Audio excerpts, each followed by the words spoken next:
Rentrée scolaire, on accueille ce soir, je vous le disais en titre, le recteur de Lille, Jacques Mikulovic. Bonsoir, merci beaucoup d'être avec nous ce soir. Tout d'abord, est-ce qu'à l'heure où l'on parle, des cas de choléra ont été signalés dans des établissements scolaires? Si oui, combien? Non. En dehors de ce que vous avez indiqué tout à l'heure sur Koungou, on n'a pas de cas signalés et donc je tiens à saluer la responsabilité des parents. Comme ça a bien été dit dans votre reportage, si un enfant a des suspicions, c'est-à-dire diarrhée ou vomissement, il vaut mieux qu'il reste à la maison, puisque ce choléra peut se véhiculer par les excréments, les déjections. C'est pas du tout par la bouche, par l'air, comme c'était le cas de Covid. Donc il faut essayer de rassurer sur la nécessité d'avoir des gestes barrières en lien avec l'hygiène. Justement, beaucoup de parents s'inquiètent, le personnel également. Si un cas fait son apparition, quel va être le dispositif qui va être déployé, que vous avez mis en place ? Alors, on est soumis au protocole ARS, en fait, tout simplement. Nous, on a un protocole de prévention et on l'a bien vu avec l'école de la mairie de Koungou qui a été présentée, lavage des mains au savon, ça c'est très important. Et puis gel hydroalcoolique en plus, si c'est nécessaire. Et avoir cette vigilance, ça a été montré aussi dans le nettoyage des locaux et les abords. C'est très important, ce ramassage des ordures qui est un petit peu un fléau, mais qui peut être aussi un lieu de prolifération. Donc il faut être extrêmement vigilant à tous ces aspects-là. Justement, on vient de voir la problématique des déchets devant ces établissements. Ce n'est pas seulement à Tchevani, ça se retrouve également dans d'autres communes. Est-ce que vous engagez des discussions avec les municipalités en ces temps de choléra sur cette problématique-là? Alors, ce n'est pas de notre responsabilité, mais on a commencé à discuter avec le conseil départemental qui envisage une grosse action avec le partenariat des écoles, justement, pour faire une semaine propre. On pourrait faire la place nette en termes de propreté de l'île. Et puis, il faut surtout sensibiliser sur les comportements. Alors, je ne sais pas s'il y a des difficultés avec la société de ramassage, mais c'est vrai qu'on voit quand même beaucoup d'ordures au bord des routes. Il faut responsabiliser les habitants. On voit trop de choses.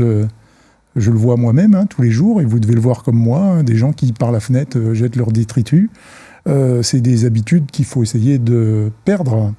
Et puis, bien sûr, le ramassage sans doute plus régulier des bacs, puisqu'ils sont régulièrement pleins, puis autour s'amoncent des tas qui devraient être ramassés. Ça serait plus propre et plus agréable pour tout le monde. Vous parliez tout à l'heure de bouteilles d'eau, de gel hydroalcoolique, de savon. On a tout ça dans tous les établissements scolaires de l'île. On est à même aujourd'hui de se protéger du choléra dans les établissements scolaires. Alors, nous avions anticipé depuis le mois de décembre d'éventuelles difficultés. Donc, on a doté l'ensemble des établissements collèges-lycées, d'abord en dotation budgétaire pour que chaque établissement puisse acheter du savon, fourni le gel hydroalcoolique dans le premier degré, donc les écoles primaires, comme dans le second degré. Donc ça a été fait. Et puis, on a aussi doté les infirmeries d'un kit en cas de prise en charge d'un enfant malade, donc blouse sur blouse, comme on l'a vu avec les pompiers, pour éviter une contamination. Et on a aussi donné quelques exemplaires de ce kit dans chaque école. Il serait intéressant qu'il y ait un réassort qui puisse être fait par les communes, notamment pour les ATSEM, si elles sont amenées à nettoyer les toilettes où il y aurait eu un enfant qui a une diarrhée.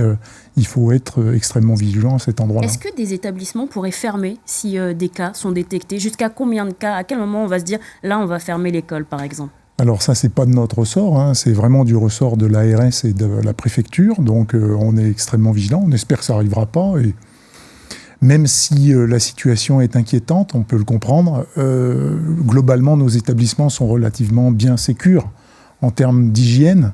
Donc je crois que la présence et le papa que vous avez montré dans votre reportage le dit. Les enfants, leur place, c'est davantage à l'école qu'à la maison, puisque dans les activités de vie quotidienne, ils peuvent rencontrer autant de risques, voire davantage, surtout en fonction du lieu d'habitation, puisque la collègue qui est intervenue tout à l'heure l'a bien dit, c'est quand même une maladie liée aux conditions de vie et notamment de pauvreté ou d'accès à l'hygiène qui est moins facile. Justement, on a vu dans ce reportage que le principal foyer de contamination, c'est Koungou. Comment rassurer le personnel et les familles du collège de Koungou, par exemple, où les cas ne cessent d'augmenter et qui sont réticents à l'idée de venir dans l'établissement? La peur n'évite pas le danger. Je pense qu'il faut comprendre cette inquiétude, d'une part, et en même temps mettre en place tous les dispositifs on l'a dit, le savon, le petit reportage que vous avez montré avec les luttes Kungu, avec le gel hydroalcoolique, l'accompagnement des enfants au lavage des mains, ce sont des éléments de prévention qui suffisent. Donc il faut les généraliser.